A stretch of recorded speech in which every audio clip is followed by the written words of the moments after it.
આંટો મારવાના બહાને મિત્ર પાસેથી બાઇક લઈને પાલને અડાજણમાં રાત્રે વોકમાં નીકળતા પુરુષોને ટાર્ગેટ કરીને ચેઇન સ્નેચિંગ કરતા બેરીડા આરોપીને ક્રાઇમ બ્રાન્ચે વડોદરાના મૂનલાઇટ સિનેમા પાસેથી ઝડપી પાડ્યા છે. ઝડપાયેલા રીઢા આરોપી 24 વર્ષીય મોહિત રામનિવાસ પટેલ અને 21 વર્ષીય રાહુલ બાલમુકુંદ ચંદ્રવંશી પાસેથી પોલીસે 11.15 લાખ રૂપિયાની 12 ચેઇન અને 3 બાઇક મોપેડ સહિત 12.85 લાખ રૂપિયાનો મુદ્દામાલ જપ્ત કર્યો છે.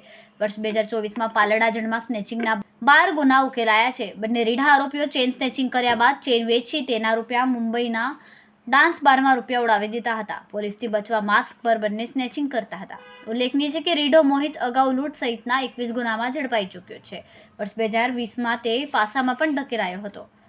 સુરત ક્રાઇમ બ્રાન્ચ દ્વારા આજે પાંડેસરા વિસ્તારના મૂનલાઇટ એરિયા પાસેથી વડોદ ગામના રોડ પાસેથી એક ક્રાઇમ બ્રાન્ચના પોલીસ ઇન્સ્પેક્ટર સિસોદિયા અને દેસાણીને એક સ્પેસિફિક ઇન્ફોર્મેશન મળી હતી કે બે નામ જે નોટોરિયસ ક્રિમિનલ છે મોહિત પટેલ અને રાહુલ ઉર્ફે રંગા ચંદ્રવંશી, આ બંને ચેઇન સ્નેચિંગના ઘણા બધા ગુનાઓમાં સંડોવાયેલ છે અને આ જગ્યાથી પસાર થયા છે. આ બાતમી આધારે આ બંનેને પકડી લાવવામાં આવ્યા હતા અને પકડી એના બંનેની પૂછપરછ કરતા આ બંને અસંખ્ય ગુનાઓમાં સંડોવાયેલા જણાય.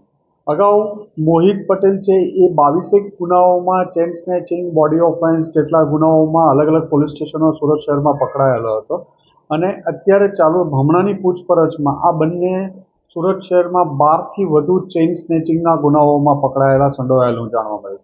આ બંનેની એમો એવો હતી કે અલગ અલગ સ્કૂટર, એક્ટિવા, એક્સેસ, કરિશ્મા બાઇક, આ બધા બાઇકો ઉપર પાલ અને અડાજણ વિસ્તારમાં સાંજના ટાઈમે મેક્ઝિમમ લોકો જે ચાલવા વોક કરવા નીકળે છે એમના ગળામાંથી ચેઇન સ્નેચિંગ કરતા હતા અને મોટાભાગે એ પુરુષોને પણ ટાર્ગેટ કરતા હતા, જેથી પુરુષોને એમના માઇન્ડમાં એવું હતી મેન્ટાલિટી કે પુરુષો એક તો સાચી ચેઇન પહેરશે અને વજનવાળી ચેઇન થશે એમની પાસે, એટલે પુરુષોને પણ એ લોકો ટાર્ગેટ કરતા હતા ચાલતા માણસો અને સ્ત્રીઓને ટાર્ગેટ એકલ દુકલ જે જતા હોય એમને ટાર્ગેટ કરી અને ચેઇન લઈને ભાગી જતા હતા.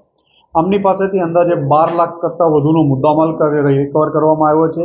11 ચેઇન રિકવર કરવામાં આવી છે, 3 મોટરસાઇકલ કબજે લેવામાં આવ્યા છે અને 12થી વધુ ગુનાઓને શોધી કાઢવામાં આવ્યા છે અને આમના વિરુદ્ધ આગળની પૂછપરછ હજુ ચાલુ છે અને સખત કાર્યવાહી કરવામાં આવશે.